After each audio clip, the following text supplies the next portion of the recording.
जय शिव गोरक्ष।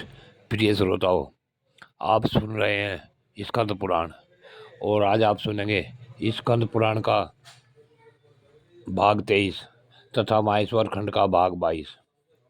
पिछले भाग में आपने सुना कि भगवान शिव ने कामदेव को भस्म कर दिया। इससे आगे की कथा आप इस भाग 23 में सुने।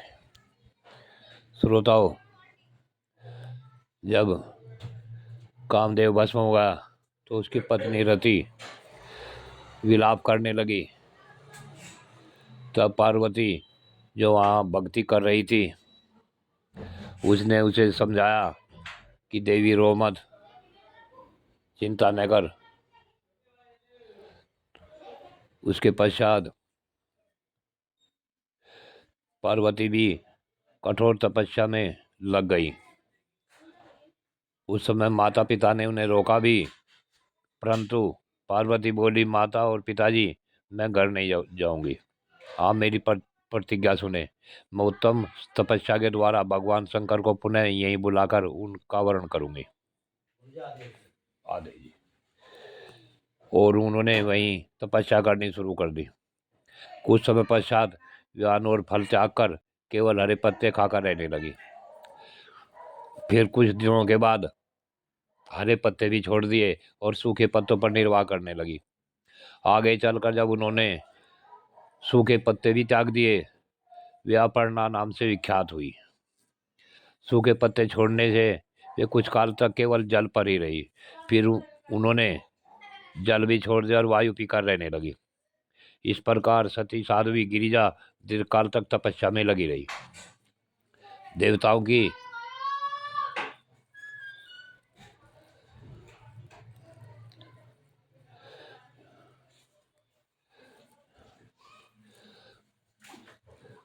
पार्वती के उस महान तप से संपूर्ण चराचर जगत संतप्त होने लगा।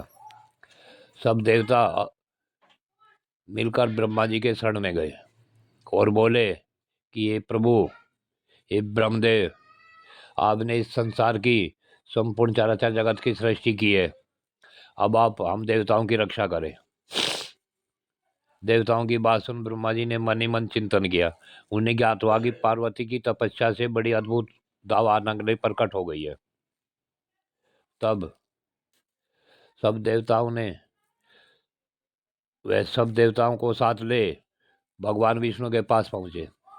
देवताओं ने परमात्मा भगवान विष्णु के समीप जाकर उनसे प्रार्थना पूर्वक कहा, विष्णु, हम पार्वती जी के अत्यंत उग्र तपस्या से जले जा रहे हैं और संतप्त होकर आपके शरण में आए हैं।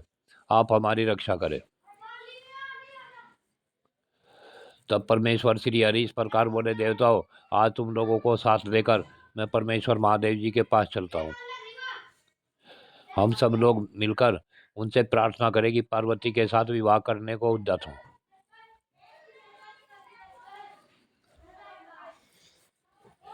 इस समय वे तपस्या में लगे हैं। हम सब लोग उन्हीं की शरण में चले।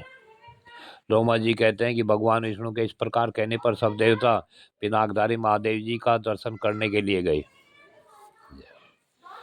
उस समय ब्रह्मा, विष्णु, ऋषि, देवता सभी उपनिषदों के अनेक सूक्त द्वारा भगवान शिव का स्तवन किया।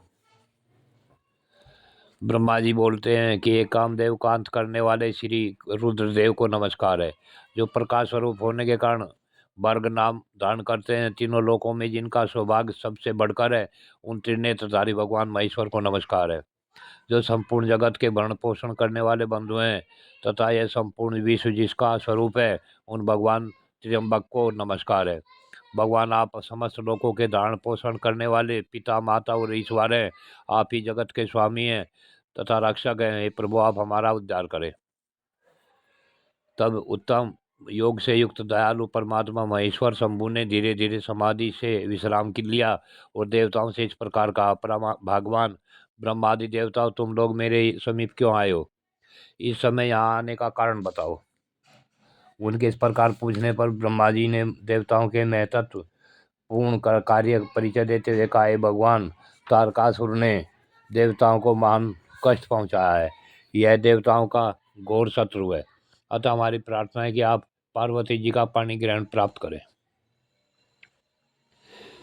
मेरे तब भगवान शिव ने कहा, मेरे विचार से कामदेव के दग्ध होने से ही देवताओं का महान कार्य सिद्ध हुआ है। इस काम दहन रूपी कार्य से तुम सब लोग निष्काम हो गए हो। अब जैसा मैं हूँ वैसे ही तुम लोग भी हो गए। कामदेव के न रहने से तुम सब देवता समाधि लगाकर परमानंद में निमग्न हो, सदा सुखी रहो। भगवान महादेव ने इस प्रकार उत्तम बातें सुन देवताओं तथा ऋषि मुनियों को भली भांति समझाया। तत्पश्चात वे पुनः ध्यान लगाकर मौन हो गए। लोमा जी कहते हैं कि उधर पार्वती देवी बड़ी कठोर तपस्या में लगी हुई थी। उस तपस्या से उन्होंने भगवान शंकर को जीत लिया। देवी की तपस्या से हार मानकर भगवान शिव समाधि से निरत हुए। तुरंत उस स्थान पर गए जहाँ पार्वती विराजमान थी। महादेव जी ने उन्हें देखकर तत्काल ब्रह्मचारी का वेश धारण कर लिया और उसी स्वरूप से सखियों को मंडली में उपस्थित होकर पूछा, सखियों, यह सर्वांग सुंदरी कन्या अपनी सहेलियों के बीच में क्यों बैठी है? यह कौन है? किसकी पुत्री है? कहाँ से आई है और किस लिए तपस्या कर रही है? प्रिय श्रोताओं, आज की कथा यहीं पूर्ण होती है। आगे की कथा अगले भाग में। जय शिव गोरख।